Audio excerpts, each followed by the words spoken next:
I just heard my voice through someone else's computer. Yeah, that was me. Oh, okay. But we'll shut off.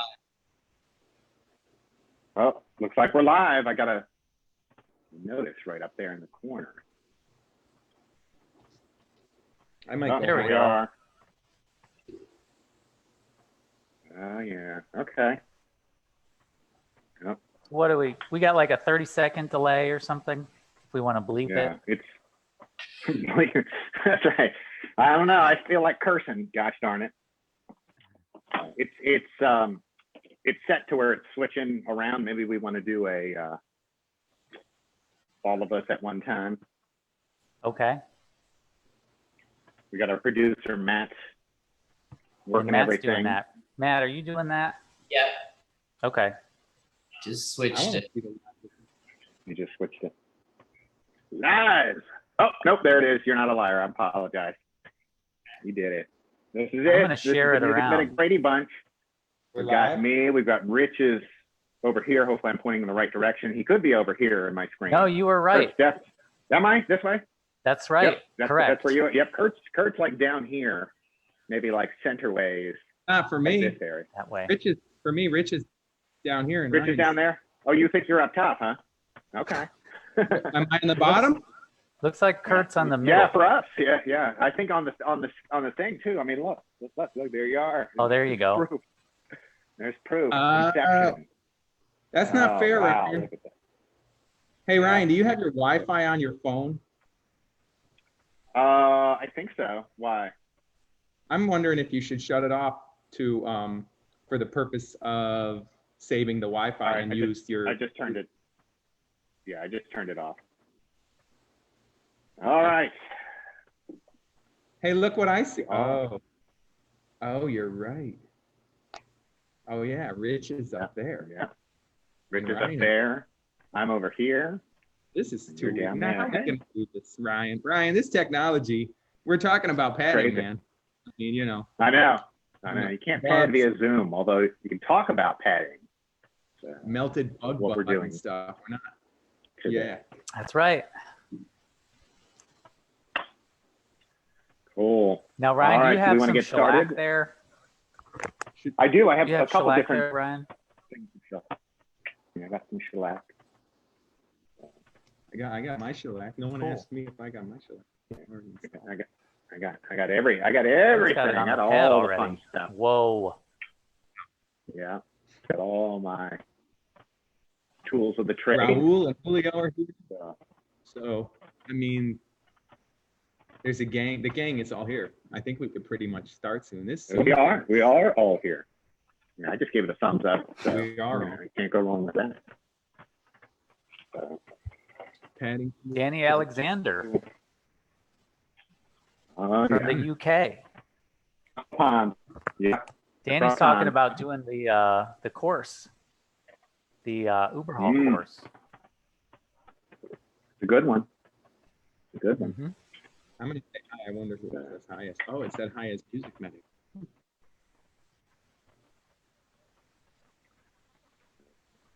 All right, we've got 1,000 people watching. Okay. They're all loving Well, it. let's wait All for giving thumbs up.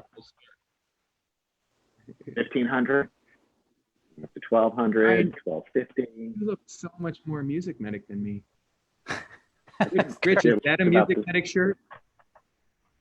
Is that a MusicMedic? It is. Yep. Yeah, MusicMedic. I'm gonna go lay down in the laser and have Rick just laser MusicMedic. Laser out MusicMedic on your chest. Yeah. I wonder if we could give tattoos like that. You know, maybe have low. Probably. Gotta find a guy. Tattoo. We got a guy. We Yeah, got Rick. it wouldn't hurt to try. I think. Probably. Yeah.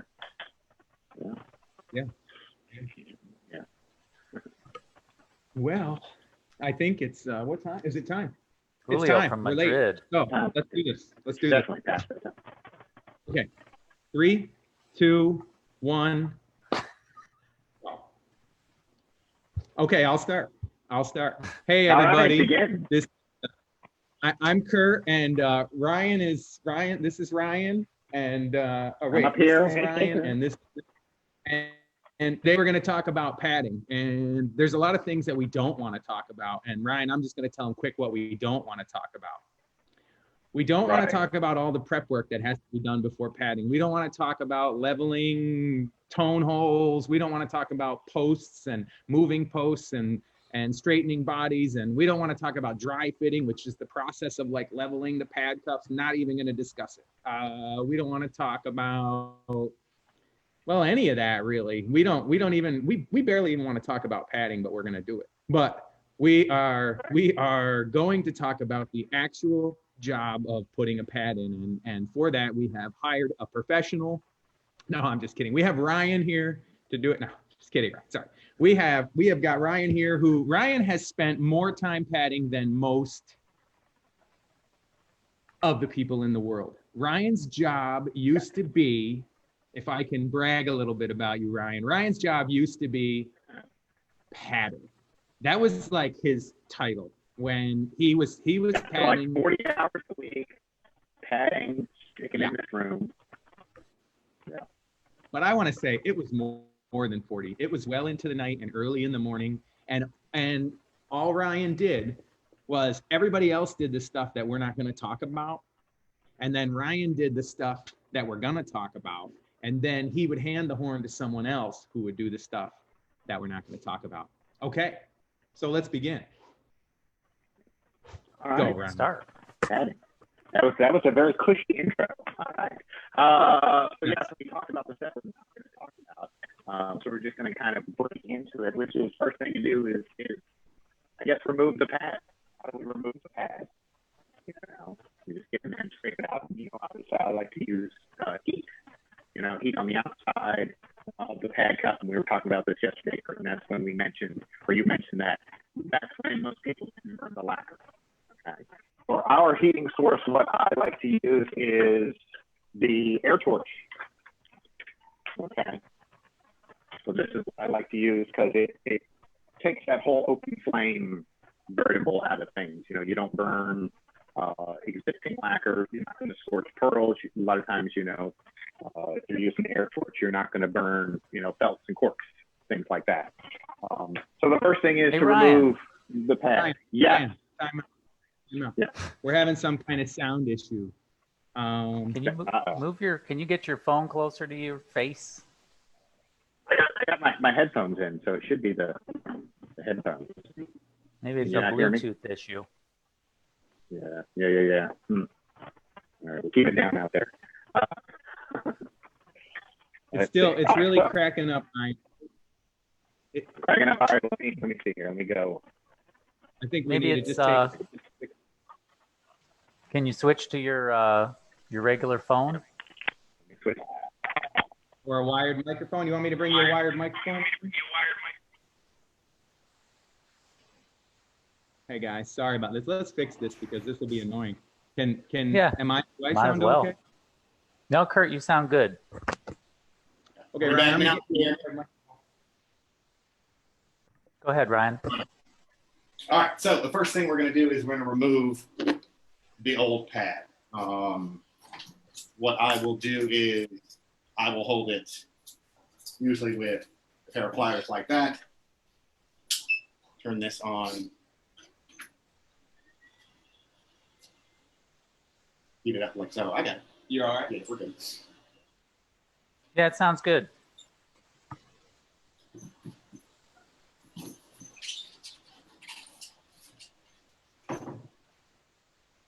Eustace is watching from South Africa. It's winter there. They're all it's like over. Cold. They're all over. Okay. It's cold in South Africa right now. A little bit more. What's your heat gun, or I'm sorry, what's your air torch set at, Ryan? 421. 421. For this, good number. Yeah. I mean, you can even go up to as high as 500 with this, because again, having that hot air versus an open flame, you know, run the risk of burning lacquer. Pop that whole pad out, as you can see here. You know, whatever old shellac that's in there. You know, guys will use old pad slicks, you know, to get in there and scrape it out. You can use even solvents, you know. I tend to just scrape it out like so with all that old shellac. The important thing is getting the shellac that's out from the inside of the rim, because when you go and fit your pads, or if you're measuring your pads with a caliper, if you have shellac on the inside of that rim, that's going to give you a false reading. And then you're going to end up putting pads in that are way too small. Okay. Kurt, did you want to show them what it looks like when you put in a pad that's way too small? No, I want to show them that when we get to a point when we're picking out pads. But can I say this, Ryan? I don't know if you mentioned this, but you know, these old pads, when you're taking them out, and I think this is the time when a novice repair tech or anybody would burn not on a silver key, but would burn the lacquer. When you're taking a pad out, you almost never burn the lacquer when you're putting a pad in, right? When you're installing it, because you're just heating the shellac up to a point that you can use it and the shellac is fresh. But when you use this, when you get a horn like this and you have some old pad and you don't know what's holding that pad in, you start heating it up and it doesn't move, you got to stop there, right? And then get in there with something else and dig that pad out manually, and it might end up looking like this as you're digging it out, but that's okay. And then you could come in with any tool and you could kind of dig it out. Oh, look at this. This is a great one. Can you see that? It's like a holy mess in there. Who knows what they use? That's right. They use their grandmother's brownie mix. That's what this is. This is brownie mix. And you'd have to heat it up way, way too hot. So, hey Ryan, can I save that pad thing for when we're picking out a pad? Because I got nice, beautiful new pads. Okay, cool. Sure. So again, big fit back to cleaning out the pad cup, getting all the old stuff, and like Kurt showed you, you know, you're going to have all kinds of layers of different types of adhesive that have built up over the years. So the big thing is making sure you clean that out. You know, you can scrape it, you can use solvents. I've even used the bristle discs that we sell. Get in there and actually clean out the old whatever gunk from the years and years of pads being put in. So that's important, to clean out your pad cups. Till it looks really clean. The big thing now is selecting your pads. So I went ahead and pre-picked this one out to fit in. So I'll shellac this one up. I guess now would be the time to show them. You're right. Sorry, Ryan. Yeah. Okay, now would be the time to show them what happens. Yeah, you're right. What it looks like when you pick out a pad that is way too small. And then when we get into shellacking, find out what happens when you pick out a pad that's way too small. Okay, so what I have here is I have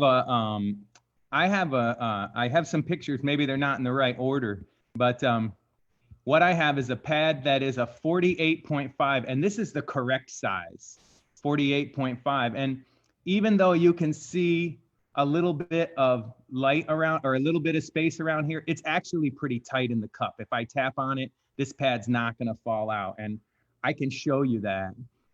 That's the 48.5, and it's nice and tight in the cup. Now, if we go to a 49, just half a size bigger, you can see around here that the pad is too big and the felt is starting to buckle. And that's a real problem, that the felt could buckle underneath the leather, and you wouldn't, and sometimes you can't even see that happen. And then that's going to cause real problems for padding. Now that was so 48.5 was our size. Let me see if I got a 48. Nope. So here's 47.5. That's only 1 millimeter smaller than the size that fit. And you can see it is really too small. Way too small. Way too small. And when you heat this pad up, the leather's going to shrink, and over some time, the pad is going to kind of shrink a little bit, and it's going to be smaller than small. It's going to be too small. And okay, so You want me to show this what it looks like when you shellac it in, Ryan? Sure. Yeah. I mean, you can show it. I'm going to do it here as well. But yeah, you can show them kind of up close what it looks like to kind of get that complete coverage of shellac on the back of a pad. Oh, yeah. Since you asked about too small, let me show you this one. This is the 47.5. Okay, and this is what it looks like from the side. And here it has shellac on it. I've put the shellac on it, and Ryan, I guess you're going to show us how to do that. But let me show you what happens with a 47.5 when you install it and it's too small. You see that? The shellac has oozed out the bottom and the side. The pad is floating around in that pad cup. It's just not beautiful. This is going to be kind of a mess to install this pad.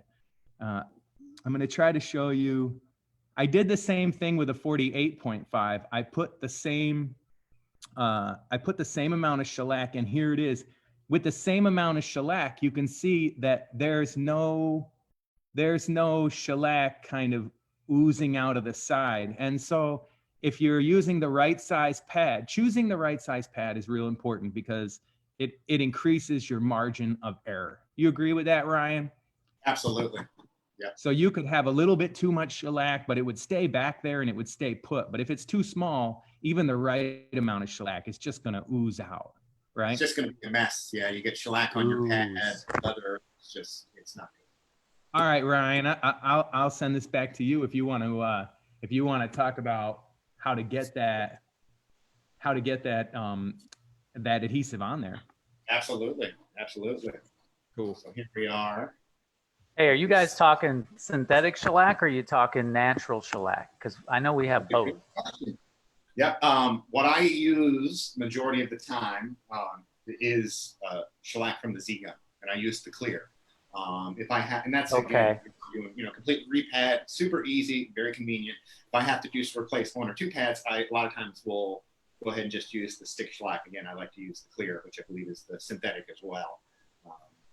In a pinch, I will use the amber. There's no real big difference, correct me if I'm wrong, aside from the color, between the clear and the amber. So, that's correct. That's correct. Yep.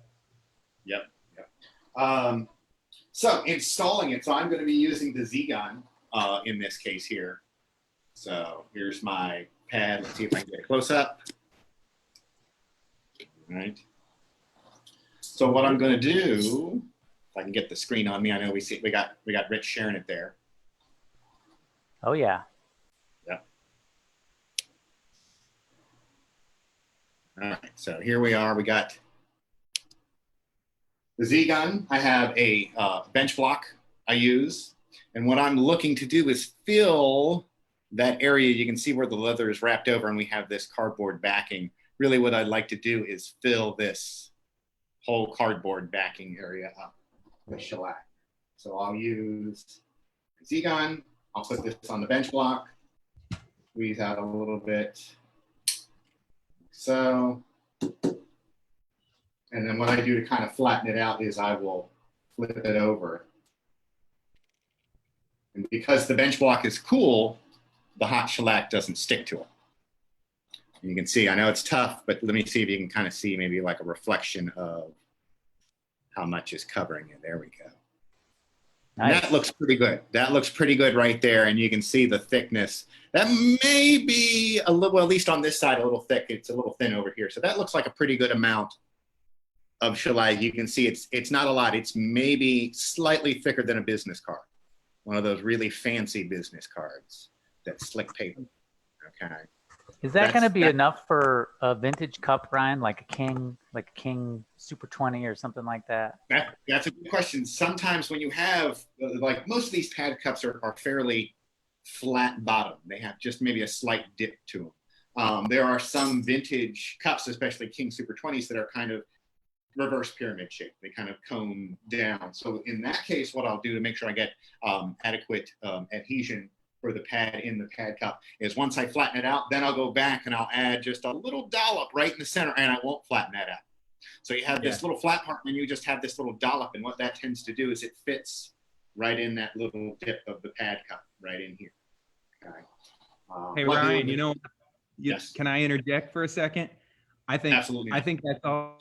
I think that's also really cool, because, you know, as you know, like we want to get the air out of there, right? So when we install the pad in the cup, we want to get the air out of this behind here. So when you put that little piece in the middle, that's a much better idea for a concave cup, right? So then when you push down on the pad, you're pushing the shellac out to the edge, and there's no air back there. And we want to get the air out of there because air expands. This shellac is special that it doesn't expand with heat, or very little expansion with heat, unlike natural shellac and hot glue. But the air is terrible compared to natural shellac, hot glue, or the synthetic shellac. It expands really fast. So that means when you install the pad, you heat it up, the air expands, pushes the pad out, looks really good on there. And then when it cools, the pad will shrink back up into the cup, right? And so that's what I think that's a cool idea for those cups for sure. Any cup that has a little dome. Yeah. Anyway, but you know that. Hey, did Daniel Evans, did that answer your question? You guys see the question from Daniel? I think Kurt just answered it. Let's see. So adding the right. you don't need to have it spread out the outer edge of the pad. Yeah, you really don't. Go ahead, Brian. Yeah. I mean, you really don't want to have too much come up here, especially when you're working with tan pads, because scraping that shellac off is not the best. But, you know, I try to have, as you can see, it go almost to the outer edge, you know, as far as filling it up. Can I interject? One of the jobs that Ryan did, aside from padding, was for a while he had the station of dry fitter, and at that time he was doing all that stuff we're not going to talk about, but the end of his job was gluing in the pads. So he got so good at putting the right amount of shellac in that a different technician could then pad the horn. Like, think about that.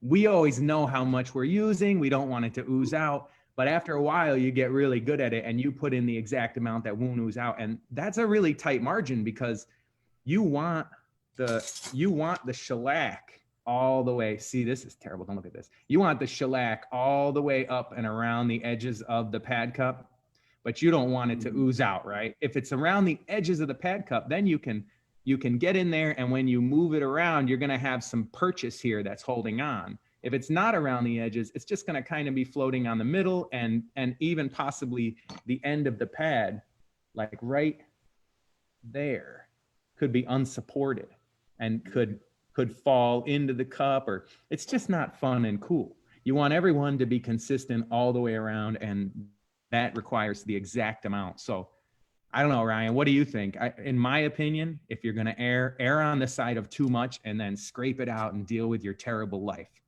Absolutely. I would completely agree with you. As much as it is a pain to scrape off, shellac and, clean up the pad room. Yeah, it's better to err on the side of being too much than not enough. But and then after work a your while, way down, right? Work your way down, yeah. And after a while doing it, you'll be able to eyeball it based on the size of the pad and the pad cup, how much shellac to use. So. Maybe it's worth. I had some pads here. Maybe it's worth showing is before we press it onto the thing. Tell me if you think this is right, Ryan. See if I can get this on my Mac. So this pad doesn't have much of I didn't put the rivet in too deep. See that? So I'm going to put the shellac on there, and I'm going to try to hold this in an unnatural way. I got to hold it this way. So the shellac. So I think in this case, that much shellac would probably fill that little space because it's barely indented, but I'm going to put some extra shellac on there because I think the question of how much shellac is a good one. And we've even considered as a product to measure the pads and then just sell shellac bumps in there for the right size of pad. So what do you think, Ryan? Does that look about right? Let me push it on. If you had to guess, would you say too much or too little? I might err on the side of being too little, on this one. Yeah. So let me look. So here I pushed it on there. It oozed up the side a little because I'm a bit of a hack. I was going to say that looks pretty good, yeah, because you do have that little bit of the stuff that kind of hangs over, but then you have that bare spot on the bottom there. So that looks like a pretty good amount of shellac. Yeah, just barely sticking out. And if this bit here that was hanging over the edge, like this stuff here, if this was in the middle, I would think that was pretty much the perfect amount. You agree with that, Ryan? Yep. Okay, cool. All right. Hey, we got a couple Thanks. questions from the live feed. Natalia's asking about what about saxophone, some keys that are fairly larger than the tone holes. What do you do about that? And then Lewis is saying, do you guys ever rough out the cup to help the shellac stick? You ever scrape that cup? I have. I don't. I mean, if you have the proper amount of shellac, and it's gonna stick. I have seen it where even new horns have it where it's scuffed up or has that adhesion. Yeah, absolutely. That's going to give you a little bit more. I don't necessarily do it on every single one. I have done it, but yes, it is going to give you a little bit more adhesion. But tell you the truth, with the appropriate amount of shellac, I mean, filling that entire back of the pad, it's going to stay. It's going to stay in. If you look at the pads that come out of new horns, it's usually just a dollop here and a dollop there, and that's just really to get the pad to not fall out of the pad cup. That's not really how they're doing their padding. They're just using that really adhesive to just adhere the pad into the pad cup.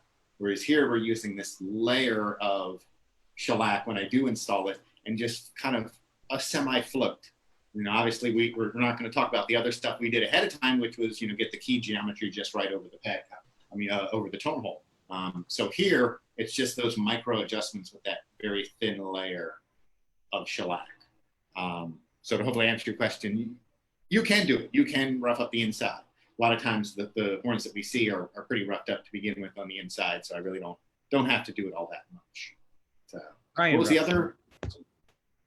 That's for I can get that one, Ryan. So he was just stating that another reason to make sure that the pad is big enough is when the tone hole is really small compared to the pad cup. And that's a really good point, because sometimes like maybe one of the worst offenders is the B key on a con alto. That's kind of a really bad one, and especially some sopranos are really dirty about it, where they make the tone hole and the pad is like almost the same exact size. And let me see, I have some pads here. So these are professional pads, and these are root pads, and it's harder to see at the edge. They don't exactly dip down, but you can see right at the edge that it kind of dips down. And you can imagine if it was a big fluffy pad, it would just roll over the edge. And if you're trying to get right to here, and like if the tone hole is right here and this thing rolls over the edge, already that's a nightmare. But then if it was too small, if the pad was too small for the cup, let's see if I have a cup now this is the biggest pad for this horn, but if the pad were too small for the cup, then on one side you would have a little gap and you'd already be on that rolled over edge or almost past it. But on the other side, you'd be on a different part of that rolled over edge. And remember, this is like a circumference and you're looking for a flat surface. If this was too small in the cup like this and the edge is rolled over, that flat surface, even if it was touching on the flat side here, that flat surface would not be flat anymore, because over here, it would kind of be falling back in. So your tone hole might be flat, but what your tone hole would see to the pad would be a ring. I can't do this in 3 dimensions, but would be a ring, and it falls off the edge on one side in a crescent shape. And it's just a nightmare. And then you'd get the pad in.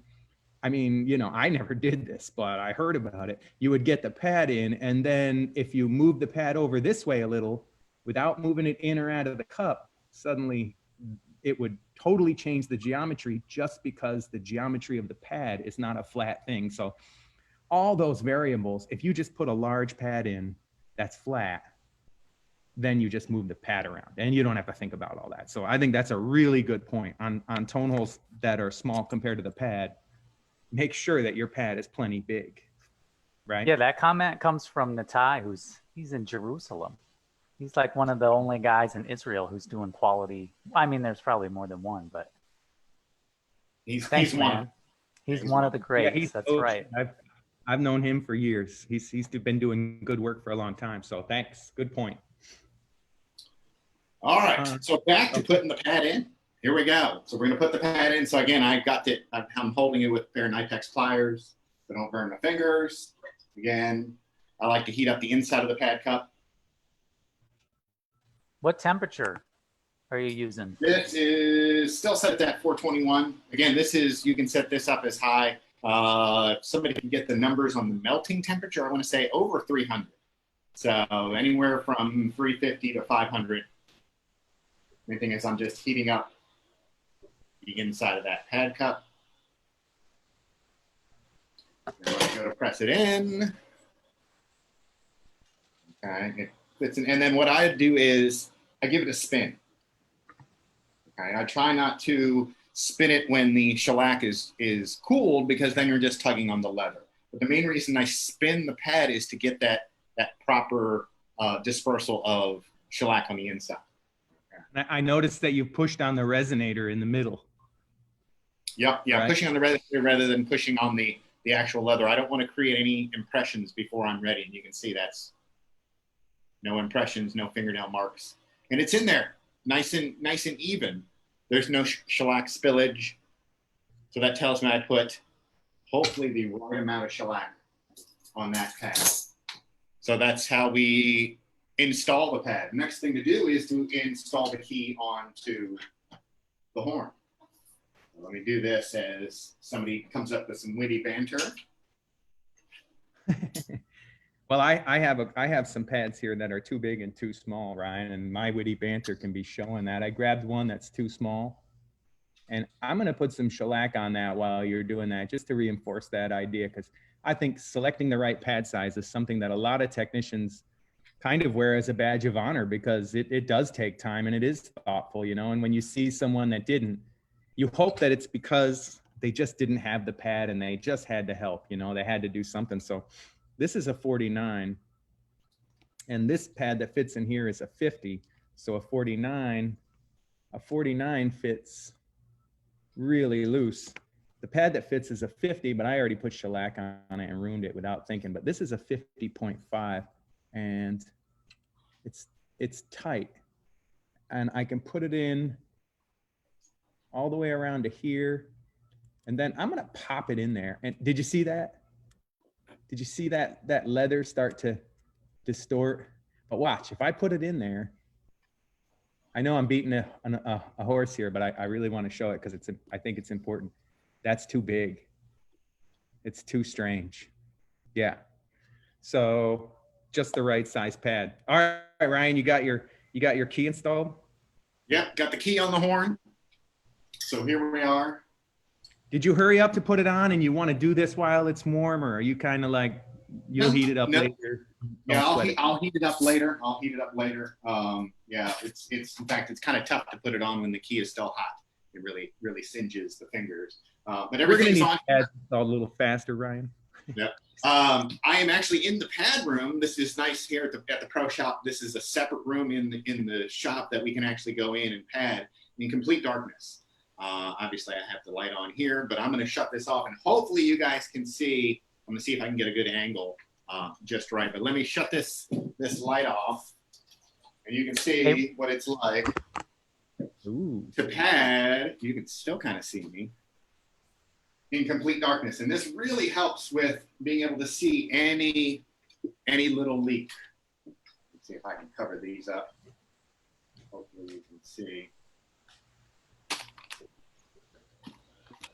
There we are. That's our pad. This is when it touches. You can see it's hitting pretty heavy in the back, and it's not really closed. I can make it close if there we go. It's closed. Okay, but that's not obviously how you play it. So the first thing I'm going to do is I'm going to use our pad iron.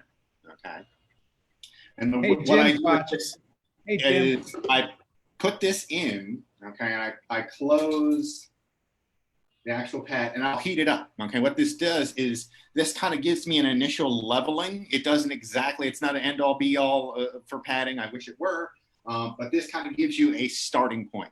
Maybe when you install the pad, you press the leather and it's kind of lumpy and it's kind of wavy. Okay, what this does is, okay, Rich, could you don't share your screen right now. What this does is, okay, when I heat this up, so I'm going to put this, I've got the pad iron in, I'm going to heat the pad cup up.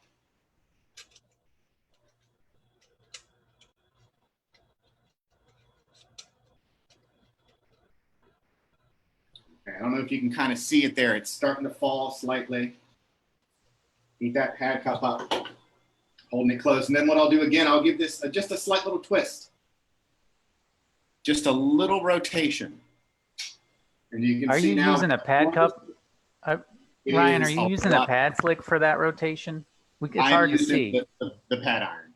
Pad iron. Yeah. So you can see it's a little bit better. Okay, it's hitting a little heavy over here, but that's okay. I'm a little bit better off. Now I can go in with my pad slick of various sizes. As you can see here, new pad slicks. So I'll just take a pad slick, and now I can get in there and I can heat it up. And it's hitting, you can see, heavy on this side over here. So I just heat it up. Get in with my pad slick. I'm just lightly touching the leather, and then I'll close it to see. Yep, a little bit more. You can see we're looking a little bit better. Can you bring that? Can you zoom in at all, Ryan, or is that as close as you can get? So I think that's about it. I got to get the computer a little bit closer here. Let's see. Can you? So see if you guys. Yeah, you can see how it's closing on this side, and that leak is moving forward. So the pad is kind of shifted this way a little bit. See if I can heat that up. If I can, Ryan, just mention, you know, I think one of the things that we've always done in this shop, Rich remembers even back in the garage, was we controlled the lights from where the person's padding. And even when people used to pack orders, we would work in the same room, and then all of a sudden it would just go dark, and whoever's packing orders would just have to deal with the darkness. We had to build a wall in the garage so we could separate the light from the dark. And we had all the lights on dimmer switches. And in the pad room that Ryan is in, one of the coolest tools, aside from that cool new pad slick, is the lights. They work from both benches. You can control the lights and see the darkness. And I don't mean to, while you're working, Ryan, I just want to show, like, here's that Rue pad that I'm putting in, and here's my light, and it's plenty bright. In fact, I'll put two in there. So this is the other leak light that we have, and this is the two leak lights in there. And I haven't leveled this yet, and you can see that leak is only that big. I haven't even started to level this pad. And if I look at it up close, I mean, that might be some beginner's luck, but it is not that bad. But I know if I bring this in the pad room, it's gonna look heck. It's not gonna be like this. It'll tell a whole nother story. So I think darkness is one of your best tools for padding, and you can save a lot of time, even not just to get to that last percentage, but just to see what you're doing while you're working, right? Okay, sorry, Ryan. I didn't mean to steal your thunder. You got a lot of thunder. He's just working away in there. There we are. We're getting closer. It's one of those, you just kind of have to heat it up a little bit, move the pad around. If it's one of those that you heat the pad up and you go and touch it with your pad slick and nothing happens, don't just keep poking at it. You got to heat it up a little bit more. That's the biggest thing, is not enough heat. Just like with soldering, people tend to use not enough heat. Just like with padding, you know, if you're heating it up, and the nice thing about the air torches, I can heat it up and set it to a whatever temperature. But if I heat it up and I go in and I touch it and I go check it again and nothing's happened, use a little bit more heat. Get that pad to actually move around and kind of float in there. We're getting a lot closer. I don't know if you guys can see that. Still hitting a little heavy on the bottom side, on this side, and then it's kind of working its way up. We'll just heat it up a little bit more. What I tend to do is when I first start padding is I will usually go with a very high temperature. And then as I get closer to the pad being 100% airtight, I'll kind of back away on the temperature. So if I'm doing a complete, install of the pads, I'll have the temperature high. If I'm doing some light leak work, on a pad, on a horn that I've already put the pads in, maybe done some setup stuff, and I got to come back, do some leak work, I'll set the temperature a little bit lower. That way there's no risk of overheating and really shifting the pad too much. We should also mention that what we're doing is we're going to individually pad. I know you see on this one, I just have the one key on. Normally I would have at least the top and the bottom stack on completely. And then I would go and pad every pad individually versus trying to make it so that when I press the F sharp pad goes down with it and trying to pad two pads at once. It's Hey, Ryan. like one. Yes. While you're doing that, I got a question. Is there a reason for padding with the spring tension versus having no spring tension? That's a great question. Yes, we talked about that. We will tend to the pad with the spring tension on. Sometimes we'll pad with the key off. Like if I were to unhook this and the pad just kind of lightly closes, you make sure your key work is tight if you're going to do that. If you're going to pad without the spring tension on, right, make sure your key work is tight. Because I've seen it happen padding like a low C on a bass sax, padding it without the spring tension on, getting it to lay perfect, and then engaging the spring and then closing it. That tension in the spring actually caused the whole hinge rod to flex, which in turn caused the pad to sit different on the tone hole. So if it's a bigger pad, your bell keys, your larger diameter pads, definitely pad those with the spring tension on.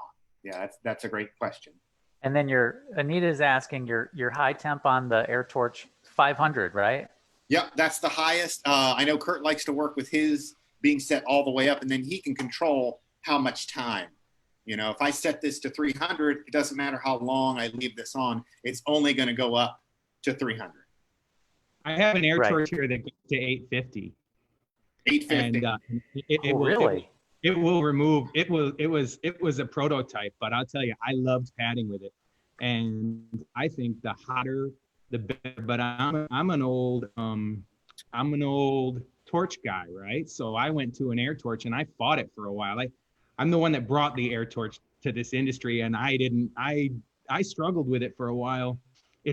And eventually I realized it's faster and safer, and I no longer had a torch at my bench, but I want the high heat. I don't even know if it's faster on high heat. I just want more heat. But I think Ryan, and you can tell me if, I know you use the torch to pad a lot too, but when I'm padding, I'm thinking about which way heat's traveling. Like I wouldn't do this pad, even with an Air Torch, even though it would be okay with an Air Torch, I wouldn't be heating this pad in this direction because I wouldn't want this heat to travel up and hit these other keys. And also, if I was holding it this way for some reason like this, heating up the top of this cup, well, down here, this is like holding your finger under a match, right? I mean, if even with an Air Torch, if I put my hand right here, let me see where, I'm still good. Danger. That's starting to hurt a little bit, right? But I'm pretty much in line. Now, if I put my hand up here, that's not going to work, right? I mean, that hurts. So if I'm heating up a cup like this, heating up, let's see if I can show this, heating up the top of it, I mean, that's okay. And you might do some circles, but I mean, just from a habit of using a torch, I might do like this, heat the bottom, come up and around, do a circle, heat the bottom, work my heat up. Now, one of the padders in our shop who only ever really started on the Air Torch, who came to our shop, she used to just go like this and hold it right there, and no moving it around and nothing, and her work was just fine. So it hurt me to see that, because I'm thinking torch and I'm thinking you're going to burn that, but kind of with the air torch, you're not going to burn it as much. You can pretty much hold it here. I should have the silicone on here, or the thing on here to save it. But she would have the silicone on here and actually push it against the cup and just hold it and not move at all. And is that what do you do, Ryan? You're moving around? I do a little bit of both. I tend to kind of keep it in one area, and I do use a smaller tip. When I first put in the pads, I'll use a larger tip on the air torch. Really get a lot of high heat, but the more I get closer to that final goal, the more I'm fine tuning things, like using a lower temperature, doing things like, making sure I'm delicately placing it in a certain, not just heating the entire area up. So I kind of refine it as I go when I get it to where it's completely, as you can see here, hopefully, there we are. Getting better. Yep. And it's can I show this too, Ryan? So I only took a second to do mine, and I'd like to say it's because I'm so talented, but the more you turn the lights on, the more talented you get. So I'm gonna fold this. I'm gonna fold this over and stuff it in there, and I got the other one in, so I have a total of 3 leak lights blasting out of this thing. And let me show you what I got. I don't have the spring engage because Ryan did the key work, and it's absolutely perfect. And let me show you what I got going on. Look at, oh, it looks good out here in the light. Oh, there's a little bit if I go slow, And if I can just say something about the philosophy of this, because I like the philosophy, Ryan. So let me just finish that. In the light, this really does look pretty good. And just the weight of the cup closes it. But I can tell you that it's not as good as it looks. And when it closes with this one at the same time, and the pressure exerted by your finger is spread over 2 pads, and it's spread over these large tone holes. So this is gonna leak like a sieve on the front. It's gonna be leaking. It's gonna look like this in a dark room, right? But right now, this looks like, no leaks at all. It's beautiful. So if you want your pad work better, just get yourself some brighter lights in the room and less light inside the horn, and then it will be perfect. Sorry. All right, Ryan, back to you. I forgot where I was going with it. No, I think that was it. I'm looking through my notes here. Yeah, and it's basically just heat, float, and repeat all the way through the entire horn, just like that. And like we said, we're padding every pad individually. When I first start out, I'll start out with using a large leak light like this. This is our 6-inch. But again, when I go to doing light leak work, I'll use the 3-inch, and I'll put that light directly under that pad so I don't have any light pollution coming from either tone hole, like you can kind of see how this one does. If I didn't have these side keys on here and I was padding this top stack, this light would just be shining in my face, and then it's tougher to see that. So I'll put those keys on, or I'll cover it up with something, put some rubber plugs in there so I can just focus just on that one single pad. And then later, that's for another video. We'll work, talk about timing the pads and why you would need to see more of it. That's why Kurt has that big light, the big long flexible light. He can see the entire thing, and then you can time, your 1 and 1 B flat, or you can time, your G sharp, if you hold it down to your F sharp or your F, so you can see a bigger range. But when I'm doing padding, I'm just thinking about just that one pad. Just that one pad, making sure it's seated completely all the way around. Can I ask just a couple things I wanted to discuss, Ryan, that we kind of talked about, maybe didn't mention, is can we talk about clamping versus not clamping? That's a good question. What do you think? When I first started padding, I would clamp. The better you get at it, all the other setup stuff you do, like again, all the stuff we're not going to talk about, the pad cups and tone holes and all that, I don't think you have to clamp. And when I do clamp, it's for a very short period of time.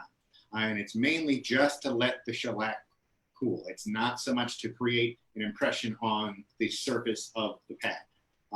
The impression will happen over time of you playing. If you level that pad correctly, it'll create a nice even seat.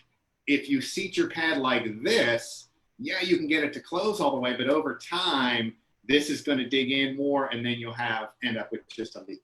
So yeah, if you are going to clamp, just make sure your pads are completely level. And I wouldn't do it for an extended period of time. I know guys have, it's one of those controversial things. Some guy says, you know, clamp for a long period of time. He wants those big deep impressions. Some guys don't like to clamp at all, and they just want the pad to create that impression on itself. So I do a little bit of both. You know, I see the merit in both, but I don't clamp for an extended period of time. I'm not going to clamp for over 24 hours. So I agree. I'm doing a light clamp, and the way I'm thinking about it is, if the pad hit the tone hole perfectly, like if this pad came down and it hit on the tone hole just perfect, it moves faster in the front than it does on the back.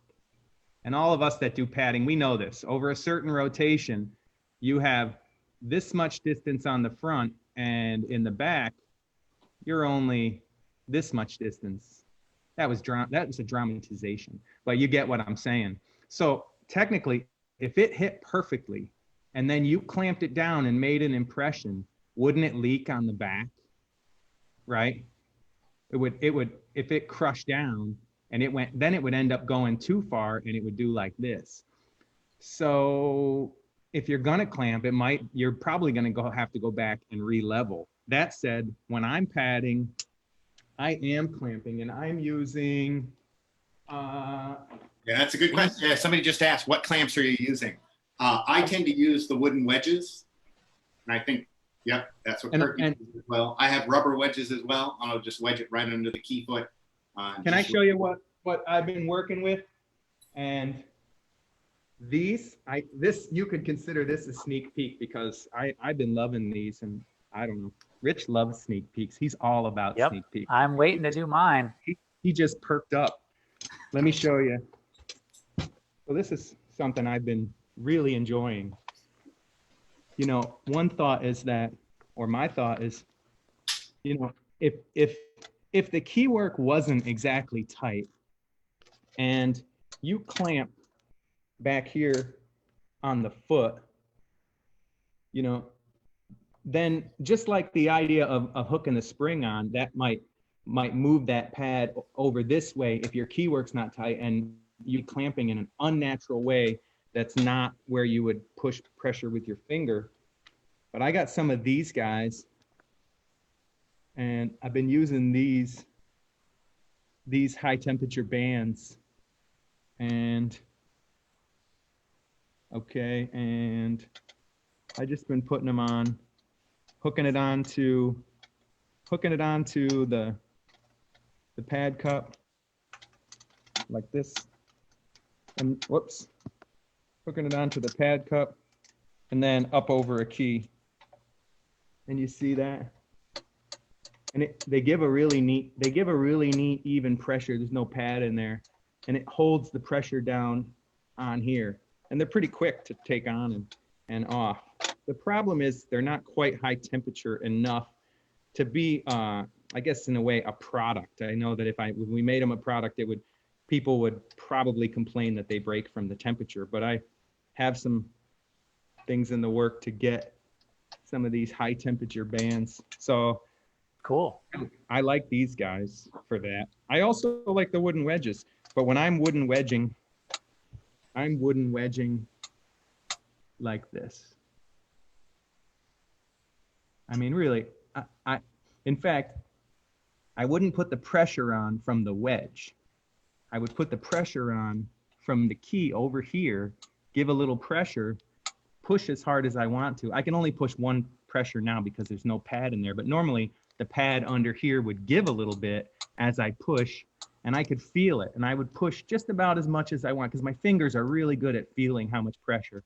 And then I would just put the wedge in and just put it in where it just holds it right where I did it. It's not like I'm just going in and making a space for this wedge and then, you know, getting that thing tight in there. That's not the style. I think a light wedge. And even when you're talking about wedging, Ryan, is that pretty much your jam? Is that what you're? Yeah. So it's not a clamping it shut kind of technique, right? It's just a light wedge. And I really think that the pressure should come from your finger so that you can, because you've been working with that pad, and like you said, Ryan, you talked about padding. That's kind of one of the cool things. That's kind of one of the cool things about what you were saying is that you said something light padding. And that's really neat. So you're doing a different kind of padding in the beginning that you're doing at the end. You're changing your leak light. You might even change the amount of heat you use. You might change the amount of clamping you do. So padding is really an art, isn't it? Oh, absolutely. Yeah. Yeah, there is. It's one of those things. It seems like it's easy. You're just, taking a pad, you're gluing it in, and you're just kind of floating in. It should even out, but it's a lot tougher. It's one of those that you can chase your tail, trying to get that last little perfection where, you're getting there, and all of a sudden you make one false movement and you're back down to here. So it's one of those, like, when do you get to where it's like, do you call it? Okay. And I usually call it when I get frustrated. Okay. Right before I throw the instrument across the room, I call it, I say, okay, that's good enough for today. But yeah, it is. Couple times it's gone over the line. It's not pretty. A lot of tail chasing. Yes. All right. Hey, I think I want to talk. Hey, wait. Okay. Joe Stroll has been asking to see. He asked last week to see the pad slicks, and I wanted to show the new pad slick that we've got. So this is going to be, this is the official sneak peek of this one, Joe. Joe said he wanted one of these, and these are our stainless steel workpiece with the aircraft aluminum handle. And I don't think you can mine. So these are going to be on the site Friday, guys. So we're working on the pictures. Matt is working on the pictures, and they come in 3 sizes, right? Ryan, which size do you find yourself using of these? Well, when I was given the prototype, the only thing I had was I like the way you hold those. Yeah, I'm like Wolverine, the padding Wolverine. I was given the small one, and to tell you the truth, the small one, we tried it out on clarinets to make sure we had some clearance things. It works for probably 95% of the alto sax pads. Maybe I'll go up to the slightly larger one if I'm doing the bell key pads. But this big one is great, especially if you guys are doing varying bass pads. Getting all the way back in there. But they're how about the balance? Yeah. How about the balance of the big one? It's got a nice balance to it. Right here, the handle feels nice. It's light aluminum. It just looks. Just look at it. Just look for everybody. I know. I love it. Look at this for a second. My goodness. Yeah. That is a nice pad slick, and it's one of those things that we've seen the old pad slicks, like this and. Hey, wait a minute. We've seen them. They're okay. We love those. We love those, Brian. These are the pad slicks that we started to bring into the industry. Remember with the old this thing? Yeah. These They're still good. This guy here is really cheap. They're good. If they're good, these are great though. That's the thing. That's true. But these are inexpensive, and when you want to scrape out a pet, if I'm going at grandma's brownie mix, am I gonna pick up this surgical tool and go at grandma's brownie mix? Do not adjust bumper screws with these pad slicks. I'm telling you right now, do not adjust bumper screws with these pads. It voids the warranty. Voids the warranty. But I will say these. So yeah, these are. Let's not. These are beautiful, and they're like, I don't know. Rich knows how much they. $5, $8, yeah. $8. They're nothing. They're less than a pack of gum. 2 packs of gum. If you get the big multi. Something but these. Hey Ryan, can you talk about so Kurt, you mentioned the classic design, which has the working end kind of centered in the handle.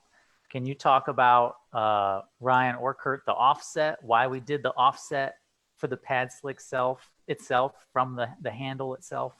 Well, I guess with the offset, if you wanted to get to, if you're coming into the back of the pad, let's see. If you're coming into the back of the pad, the only way to get the back of the pad is to tilt that thing this way, and you have to have the clearance, and you're going to be pushing up like this. With the offset, you could do that still. Let's see if I can show that.